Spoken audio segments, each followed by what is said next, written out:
Genesis chapter 25. Abraham again took a wife, and her name was Keturah, and she bore him Zimran, Jokshan, Medan, Midian, Ishbak, and Shua. Jokshan begot Sheba and Dedan, and the sons of Dedan were Ashurim, Letushim, and Leumim, and the sons of Midian were Ephah, Epher, Hanok, Abida, and Eldah. All these were the children of Keturah. And Abraham gave all that he had to Isaac. But Abraham gave gifts to the sons of the concubines which Abraham had, and while he was still living, he sent them eastward, away from Isaac his son, to the country of the east. This is the sum of the years of Abraham's life which he lived, 175 years.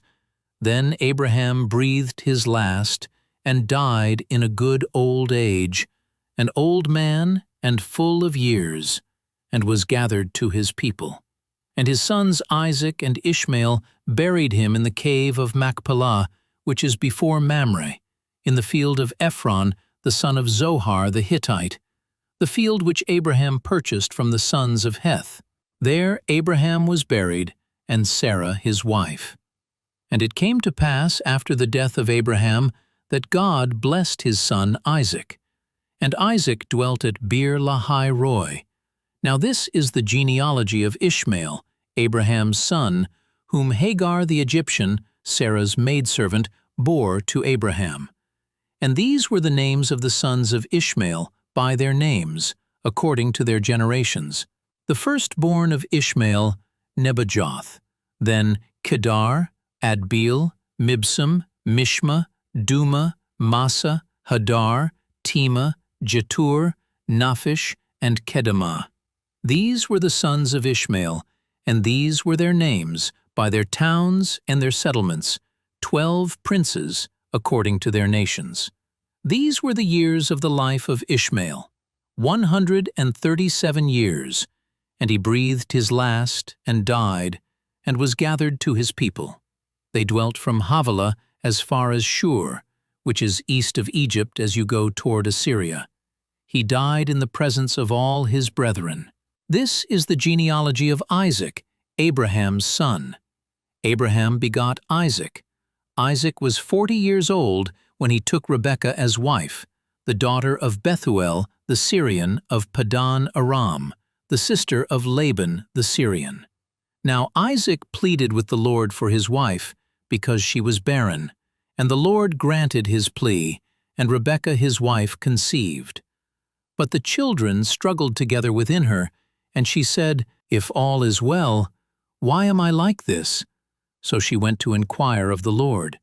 And the Lord said to her, "Two nations are in your womb.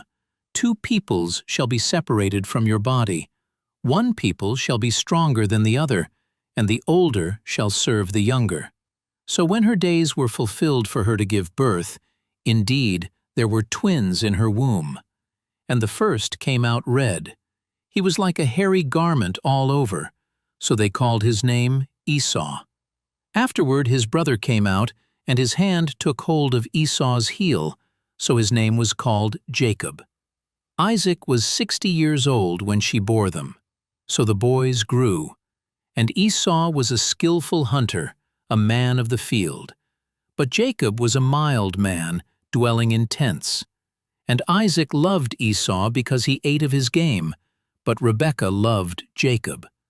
Now Jacob cooked a stew, and Esau came in from the field, and he was weary. And Esau said to Jacob, "Please feed me with that same red stew, for I am weary." Therefore his name was called Edom. But Jacob said, "Sell me your birthright as of this day." And Esau said, "Look, I am about to die, so what is this birthright to me?" Then Jacob said, "Swear to me as of this day." So he swore to him, and sold his birthright to Jacob. And Jacob gave Esau bread and stew of lentils. Then he ate and drank, arose, and went his way.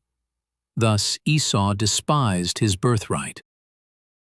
Genesis chapter 26. There was a famine in the land, besides the first famine that was in the days of Abraham, And Isaac went to Abimelech, king of the Philistines, in Gerar. Then the Lord appeared to him and said, "Do not go down to Egypt. Live in the land of which I shall tell you. Dwell in this land, and I will be with you and bless you.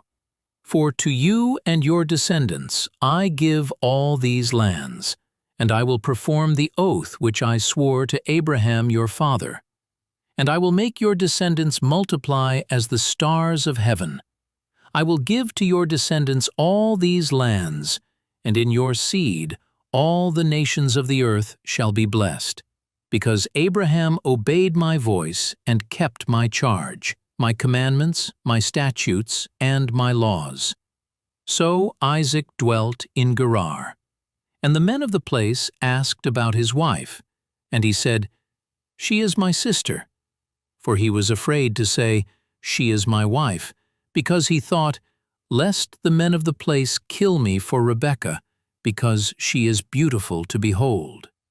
Now it came to pass, when he had been there a long time, that Abimelech, king of the Philistines, looked through a window, and saw, and there was Isaac, showing endearment to Rebekah his wife. Then Abimelech called Isaac and said, "Quite obviously she is your wife. So how could you say, 'She is my sister'?" Isaac said to him, "Because I said, 'Lest I die on account of her.'" And Abimelech said, "What is this you have done to us? One of the people might soon have lain with your wife, and you would have brought guilt on us." So Abimelech charged all his people, saying, "He who touches this man or his wife shall surely be put to death." Then Isaac sowed in that land, and reaped in the same year 100-fold, and the Lord blessed him. The man began to prosper, and continued prospering until he became very prosperous, for he had possessions of flocks and possessions of herds and a great number of servants. So the Philistines envied him. Now the Philistines had stopped up all the wells which his father's servants had dug in the days of Abraham his father, and they had filled them with earth. And Abimelech said to Isaac, "Go away from us, for you are much mightier than we." Then Isaac departed from there, and pitched his tent in the valley of Gerar, and dwelt there. And Isaac dug again the wells of water, which they had dug in the days of Abraham his father, for the Philistines had stopped them up after the death of Abraham. He called them by the names which his father had called them. Also Isaac's servants dug in the valley, and found a well of running water there. But the herdsmen of Gerar quarreled with Isaac's herdsmen, saying, "The water is ours." So he called the name of the well Esek, because they quarreled with him.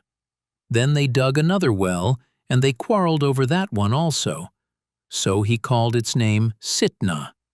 And he moved from there and dug another well, and they did not quarrel over it.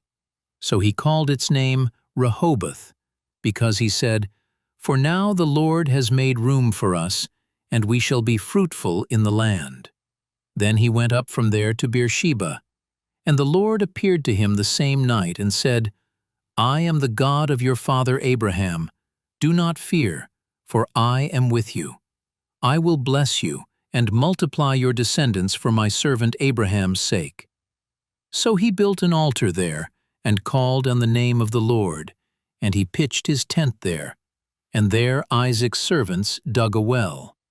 Then Abimelech came to him from Gerar with Ahuzath, one of his friends, and Phicol, the commander of his army.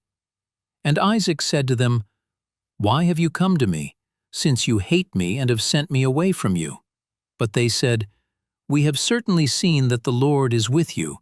So we said, "Let there now be an oath between us, between you and us, and let us make a covenant with you, that you will do us no harm, since we have not touched you, and since we have done nothing to you but good, and have sent you away in peace. You are now the blessed of the Lord."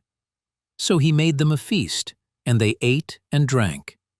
Then they arose early in the morning, and swore an oath with one another, and Isaac sent them away, and they departed from him in peace.